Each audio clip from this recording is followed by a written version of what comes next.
It's Alastair Thompson from Scoop, and I'm sitting here with Paul Reynolds, the Chief Executive of Telecom. Is it now called Telecom 2? It's called Telecom. Still called Telecom? It is indeed. And we're discussing the future of telecommunications post-structural separation, which was finally achieved on October the 26th. Well, structural separation will, the court orders were achieved last week in November. We will begin trading next week. Chorus will begin trading in the NZX and the Australian Stock Exchange next week. And structural separation is achieved at the end of November. 1st of December is the first day of the two new companies, officially. So this here is the booklet which describes the structural separation, which the shareholders all approved at 99.8%, which is an extraordinary level of acceptance. To be fair, I think it's probably been a fairly long and painful process for Telecom to get to this point over the last couple of years. This is a new beginning for Telecom, and it's something that we've negotiated very hard for.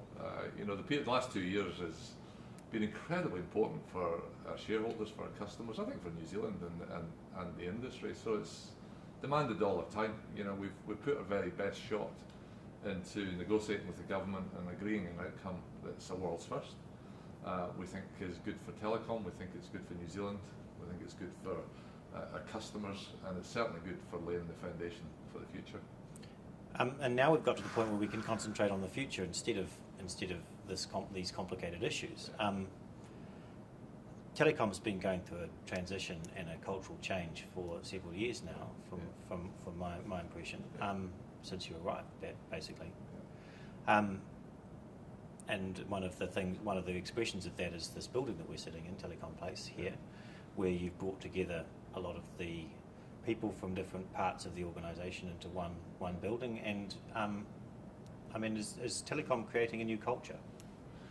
The culture we try to embrace is to have customers at our heart. I have a real passion for customers, and also to act with openness and integrity. So we're trying to work with each other as a telecom team, right across the business to just leverage the powers of this organisation. We've got tremendous resources to serve our customers as well as we can. And we can do that really well if we've got a great place to work, where people are together. Previously in Auckland, people were spread across many, many buildings. Same in Wellington, we're bringing nearly everyone into the same building. That really helps teamwork, and it really helps us deliver for our customers.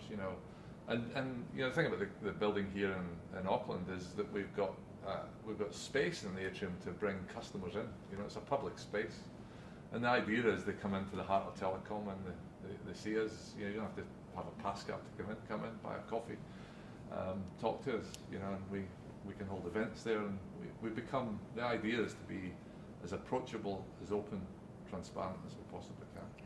Does it also have the effect of breaking down the silos in the organisation and enabling the organisation to more efficiently respond to customers' needs? Sure. All big organisations have to organise themselves. And you organise yourselves in a department this way or that way, and it's that's a choice that management has to make. And the danger is that when you organise one way, you somehow impede teamwork across the organisation.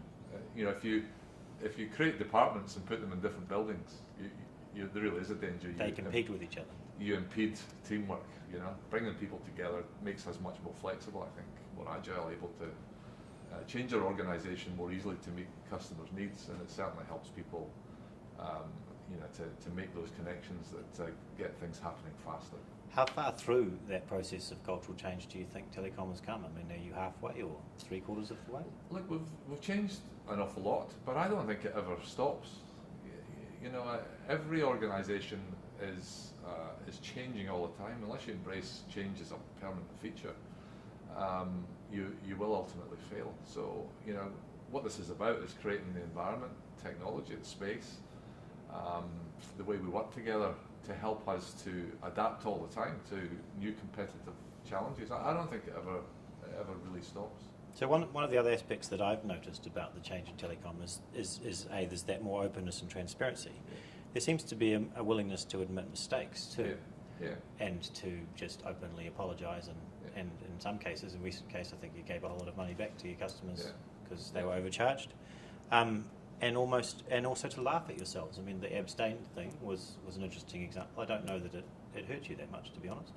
Well, look, in this day and age, corporations can't hide. You can't sort of lock yourself away in a big building. And, everybody knows what we do, and with the internet, with media, in all sorts of ways, we're all really part of our village. We talk about the New Zealand village, the global village. We're all people can see what we do. So there's no point in hiding it. We're all just people doing our best. I think we've got great people in telecom. We do lots of amazing stuff. Sometimes we don't, and if you don't do things right, you say sorry, and you put it right, same as anybody else does in the village.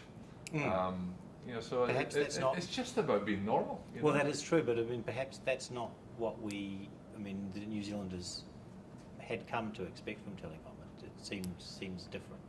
Well, if we were ever any different, and I think people in Telecom, by the way, would always resonate with that. But if it ever felt any different, so be it. But we try very hard to be as open as we possibly can be. I do think, generally speaking, organisations and businesses, keep more to themselves than they need to, and the way of the future is to embrace openness. Your products, your services, everything. Your plans are going to be online and available to everybody. So you have to prepare yourself for that. That's the way of the world. I've twice had the pleasure of attending Telecom One at Walkworth, where a group of telecom staff members have got together with a group of outsiders, essentially like myself, to discuss kind of intimately and openly, I suppose, issues in relation to telecom's transformation. Has that played a significant role in this cultural change for telecom? I think it's an important landmark for us every year, where we, curiously, we try to create something, structure something that's actually quite unstructured. We create an event which is a structured bit, but the unstructured bit is we get people together from in telecom and from outside of telecom. We invite people we think have got really interesting contributions to make and engage with us. And I think creativity comes from interaction and dialogue, and so it's really incredibly important that we create situations where our people can in a quite an intense way deal with technologists or policymakers or thinkers, so that we get new ideas.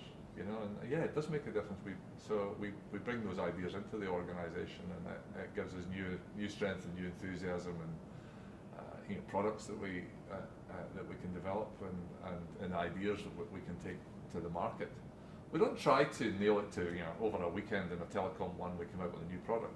We try to come away with a bunch of ideas that really inspire us for the rest of the year and help develop what we do.